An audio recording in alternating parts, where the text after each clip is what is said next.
Hi there, everybody, and thank you to our team from Latham Watkins who are taking part with us today and talking about HR. I'll introduce everyone in a minute, and thank you to our students who've logged on today, and hopefully there'll be lots of you who will watch this in the recording afterwards. I know that the ladies here today will have a lot of interesting reflection and advice. So we've got Angela Giles, Eve MacArthur, who are all joining us from Latham Watkins, who are a very large international law firm based in London. Angela is the head of HR, and she's kindly agreed to give us a little bit of information, a little bit of a lowdown today on what the human resources department of the career does and what the career is about and what the department within Latham Watkins really does. Angela, can I hand over to you? Of course. Hello, everybody. I'm actually, luckily, in the city today, so you'll see the London skyline behind me. But yes, as Rachel says, I head up the HR team at Latham and Watkins. So just wanted to really start this session by giving you a bit of a flavour of what we actually do in HR and how that contributes and adds value to Latham Watkins as a law firm. So in essence, we are, I guess, people, so we support our talent on a day-to-day basis. So we attract the right talent into the business, so the right lawyers, the right professional staff. We retain the talent, so thinking about the employee experience of being, a colleague and employee at Latham's. That could be, how we pay our people, their benefits, how we develop them, how we train them, how we keep them engaged, and how we progress them through their careers. But also thinking about the employee life cycle, to making sure that when they onboard and join Latham, that it's a fantastic experience, that they stay. And then when they do find an opportunity to leave the firm or progress their careers elsewhere, that we make that offboarding experience successful and smooth for them as well. We have lots of strings to our bow. We do diversity inclusion, so really thinking about social mobility and making sure that when people do work at Latham, they feel accepted and feel a sense of belonging. So we work really closely with our diversity inclusion teams to make sure that from a people perspective, we are looking at ways that we can provide wider access to the legal profession more generally. Reward and benefits, so making sure we pay our people competitively, but also that they've got the right support for themselves and their families to make sure that they're keeping their own wellness and benefits in check. So yeah, it's a full remit. Every day is different. We manage risk for the firm as well, so it's a really important point. Things sometimes can go wrong, or people management or performance management needs to take place. So we really business partner with the managers and leadership to make sure that risk is mitigated and that any employee relation issues are sorted as well. So yes, it's a very mixed bag, and certainly if you're looking for a career where every day is different, HR is certainly one of those careers.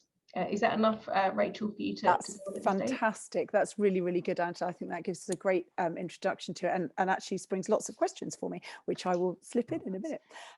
Teams and individuals across all industries are enabled to work productively and in a way that is healthy for them, and also, quite frankly, how much more productive teams are if they are well supported. And it's a very important, and I think not always appreciated, role. But actually, if you don't have good HR for a team and those teams are not well supported, your end product, regardless of what it is you do, whether you make plastic bottles or you are supporting some of the most sort of influential lawyers in the United Kingdom, your product doesn't work properly if your staff are not well supported and enabled. Eve, could you tell us, so you are the newest member of this team, could you tell us a little bit about what you are doing at this point in your career, and could you give me some understanding, a little bit of history about how and why you approached a career in HR and why Latham Watkins? Yeah, of course. Gosh, just had to check that I wasn't on mute. Yeah, so I am still at university currently. I'm in my technically third year at the University of Exeter. I study history and international relations, so very unrelated to HR in general. So I suppose I somewhat fell into HR. I started university not exactly knowing what I wanted to do or where I wanted to be, I chose history and international relations because it was something I was interested in, not, I guess, a vocational degree, which is why I did enroll in a placement year. And then I ended up at Latham in the HR team, which has been a blessing, and it's been a great year. I think why HR, I guess it was definitely something, you fell into when you applied to the BST program at Latham, which is for placement students. But I suppose what drew me to HR was the people aspect of it. I think in part-time roles, I'd always been kind of at customer service oriented roles in cafes, supermarkets, all of those kind of roles. And I think, that aspect of seeing people, talking to people, and seeing how your, I guess, communication and your impact can make people a lot more comfortable and really improve their work life. I think that was what pushed me towards being in HR.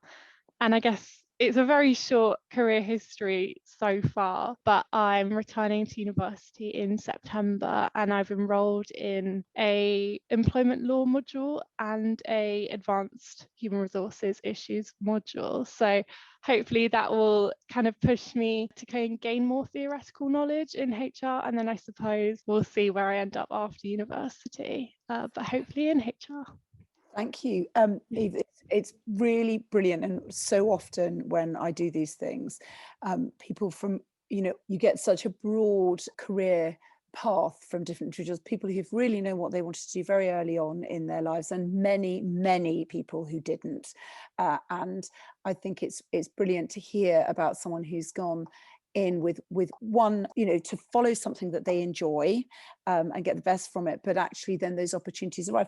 You talked about the BST program. Can you tell me a little bit more about what that is and how you got involved with it? Yeah, of course. So the BST program is a business services trainee program at Latham. So you do that in your third year at university. So I technically just took a year out of university for work experience. I saw that advertised on my university's placement opportunities career zone platform. And I think what drew me to that was it was such a broad range of departments on offer. There are 5 BSTs currently, all in different departments. So we've got myself in HR, and then there's other departments like attorney development and accounting. So there's definitely lots of opportunities. And that's, how I fell into the business services trainee module placement, That's really brilliant, Eve. And it's great to be able to tell the students who are approaching careers at this point in their lives that actually, keeping an eye on what's going on in and around you at university, there are so many opportunities for courses that might not necessarily seem to fit with your degree perfectly, but actually if they're an area that interests you, then grab it with both hands and go for it. Thank you. Angela, could you tell us a little bit about how you ended up coming to HR? Was that always the plan? Did your education lead you that way, or was this something that you happened upon as well?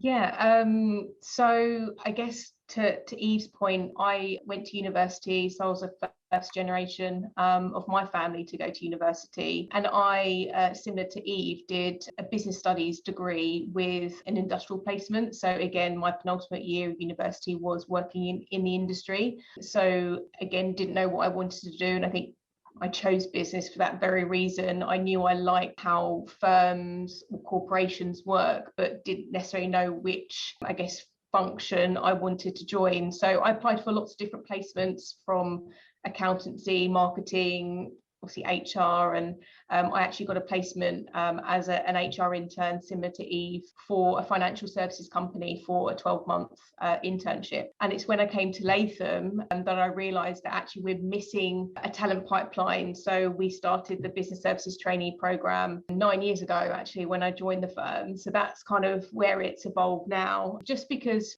I felt the benefit of having left university with a good degree, a year's worth of work experience. You're kind of a graduate employer's dream because you've worked in a corporate environment, you understand how a business works. But I loved my placement so much in HR that I knew I wanted to step into a career. And so I joined another law firm and was an HR assistant there, did my CIPD, and then joined Latham about 4.5 years after I joined the previous law firm, and have been at Latham now for 9 years. So for me, doing a degree with industrial placement is always something I would recommend to someone that is unsure about what they want to do. It's like a perfect opportunity just to test the waters and see if it's something you really enjoy and can make a career out of it. Fantastic. What a brilliant thing to have introduced. Yeah, fantastic. Congratulations. I wish that all the companies that we deal with were doing the same thing, because actually, you know, you're absolutely right. And I think particularly for students who are coming through university and maybe don't necessarily have all the financial backing in the world and don't necessarily have all the contacts in the world. Actually, when you're at university, you have those opportunities available, or if you're lucky enough that you're offered something like that. Actually, it, as you say, it means when you do come out, you are very well prepared to be approaching the job market. And I think that must make it significantly less intimidating and frightening. And you are a much more valuable prospect coming out. So, I mean, I would recommend that so highly to any young person. And actually, you know, even if you do something that isn't necessarily what you end up as, you know, as your career, I think that experience and that experience within an industry and within a workplace is also hugely valuable anyway. Fantastic. Thank you very much, Angela. That's really interesting.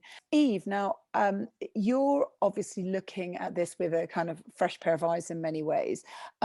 What kind of person do you think makes a good HR team member? What sort of skills and personal qualities do you think, you know, you see within your colleagues?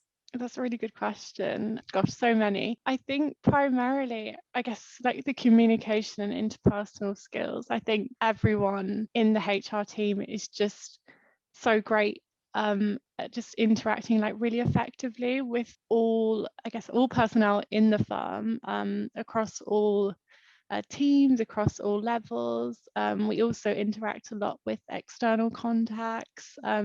And I think that interaction is just so important. It's a reflection on us as a team, the firm in general. And I think everyone in the team currently is just so amazing at that. And I think that's definitely a characteristic that I would say really important to be in HR. I think if I could say something else, it would probably be organizational skills. I'm going to go with that. I think there's so many that I could rattle off here, but I think especially our current team, there's 5 of us, and we have over 750 employees in the London office. So as you can imagine, we do have the support of our wonderful team in Manchester, but it's a very busy kind of really demanding role. And I think, you know, you have kind of requests coming at you from different angles all the time. So I think that's definitely a really big priority, is that, you know, you need to be able to manage your time and just prioritize effectively. I bet, I really do bet. Yeah. Over 700 people that you are all caring for. That is quite a workload. Angela, I was very interested that you were talking about obviously the importance of supporting all of the team at Latham Watkins with professional development. Could you give us an example of the sort of opportunities that you make available to your employees there, that they enjoy taking up, or things that are asked of you, and how you guide people into areas that they can improve their own personal skills? Absolutely. We're very lucky in that we have a global learning and development team. So they really take a lead and certainly support us in directing employees to, I guess, one, instill that kind of curiosity and want to learn and develop themselves, but 2, run what we would call Latham leadership type programs. So by way of an example, we have certain leadership development programs where, you know, someone's in a new supervisory role or are on a leadership path, giving them those kind of more social skills where they can, you know, how to manage a team, how to deliver effective feedback, you know, using emotional intelligence to make certain decisions. So I guess we've got our kind of more structured learning and development programs, but we also have something what we call kind of lattice opportunities, because we run quite flat structures at Latham, which has, you know, pros and cons. Some people, if they want kind of what we would call the vertical progression, so, you know, you start as administrator, you kind of work your way up and then become a manager. And sometimes those kind of obvious vertical progression points aren't always there when those individuals need it. Yeah. So I guess offering lattice opportunities, so it could be secondments in different business areas, or working on certain projects, or travel to another office. All those types of opportunities will still give that individual growth, but just not necessarily in a kind of a vertical career path or track. So it's really just kind of tapping into those individuals that want to learn and stretch, and I guess beyond that, you know, that leadership path. And we have an attorney development team that focuses on our lawyer, you know, skills and acquisition and progression. So they're quite different and separate, but that's how we, I guess, foster kind of an environment of learning at Latham. Yeah, it's interesting because I think, you know, I know from personal experience how important it is to be able to retain good staff and good team members. And actually, as you say, if the obvious career opportunities are not necessarily there, being able to give them those opportunities to develop and therefore retaining those individuals and that talent is so important. And actually, I think what it also highlights is how creative you need to be within HR to be thinking, you know, around those issues, and to be continually reflecting on what you can do to ensure that you don't lose good talent and that you keep within your paddock, as it were. And I think, again, that's something that people don't necessarily automatically think about with HR, is how important that creative thinking is. And it is, I know. I'm just skimming back here to my notes quickly. See, sometimes when I'm listening too carefully to what's being told to me, I'm not thinking enough about my next question. Now, Angela, obviously you're very much focused on quality of people who are joining Latham, I'm sure, and recruitment and things like that. What would be your advice for young people who are approaching the industry at this point? Really good question. And if I think back to, I guess, keeping an open mind, and certainly when I was kind of trying to enter into, I guess, my career, yes, it helped that I had a placement year. So any opportunity that you have to seek out work experience, and I think you said it earlier, Rachel, is, you know, don't be afraid to kind of reach out to people to ask, you know, how did they get their job? Do they enjoy working for their employer? Because, as you said, most individuals will want to give back or to share their experiences. So if you do have an interview that you need to prep for, you know, talk to someone that you trust to get feedback, go through those scenarios, you know, prepare. I think it's really obvious when you go to an interview situation and someone hasn't prepared. So look into the organisation that you're meeting with. Think about some of the questions they may ask you. So situations, whether it's in past jobs where you've been under pressure or dealt with a difficult customer or demonstrated teamwork, those are the types of competencies that most employers will look for. So if you've got some of those examples that you can pull out pretty easily, you'll be in good stead. And I think just being willing to learn. I think most employers are looking for that enthusiasm, hunger, ambition, those kind of personal skills that sometimes academics can take over. So, you know, be authentic, be yourself, make sure that comes across the interview. And I know the virtual interview experience is very, very different these days. So kudos to anyone that's going through that at the moment. But, you know, don't be afraid to kind of let your authentic self come through an interview, and also always ask questions. You know, the employer is being tested as well. So, you know, make sure you've got some questions that, you know, do their values fit with yours? Does the culture fit with yours? And so always go prepared with questions as well. And think about some of the career tracks as well. If there are qualifications in a particular industry or sector, is that something that you want to do? Are you passionate enough to do another 2-3 years of study, and ask someone how they manage that with a job? Again, people are more than happy to share their experiences. Does that answer your specific question? 100%. And actually that ties in exactly with what Alex was saying, you know, about identifying that she wanted to progress her career. And actually it's perfectly reasonable and right in an interview to say, look, you know, if I were to progress, I'd need to do this. Would you be prepared to support me in doing it? Absolutely. You know, these are all very valid questions, and we say to all of our students, you know, do prepare before you come into an interview, and do have a question there to ask, and have a good think about what it is that you're bringing to your interview as well. And actually, you identified, if you can look at it, it doesn't matter whether your past experience appears not to be directly related. Actually, if you've done something, you can identify your use of team skills, a time when you have had to address a difficult situation, whether it's because you're running a football team, or whether it's because you're working in a restaurant. Actually, if you can recognize the skills that you have used in order to overcome something or achieve something, if you can identify those, then that's valid and important, and employers want to see that. Yeah, thank you. That's exactly what I wanted. Eve, you are obviously looking at this career now, both from the inside and the outside. Are there any additional things that you would say, particularly as a student, that you would be advising other students to be doing at this point if they were looking towards a career in HR?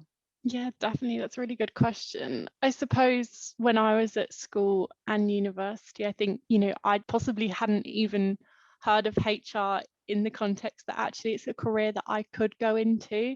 So I'd say, actually being on this Zoominar, you're doing exactly the right steps because you've heard about HR. I suppose aside from that, definitely, speaking to your careers advisors at school, and they can be quite difficult, and it's hard to really know what you want to do, but also, working with the talent tap. And I think once you get to university stage, there's definitely a lot of support who you can go to. I know when I was applying for my placement, I had a lot of support on CV writing. I did the Extra Award, which was kind of like a program to develop your skills to be noticed by employers. So they helped me with interview practice, CV writing. And I think really kind of tell you what careers there are out there, and that just because I did history, I didn't need to be a history teacher. I think, it's always good to hear that there are other options out there. So I think, just ask questions and kind of delve into all the support that you have available. Fantastic. Angela mentioned about diversity and inclusion and how you look at that within your recruitment practices. Is that something that you were able to tell me a little bit more about? That's exactly it. Yeah.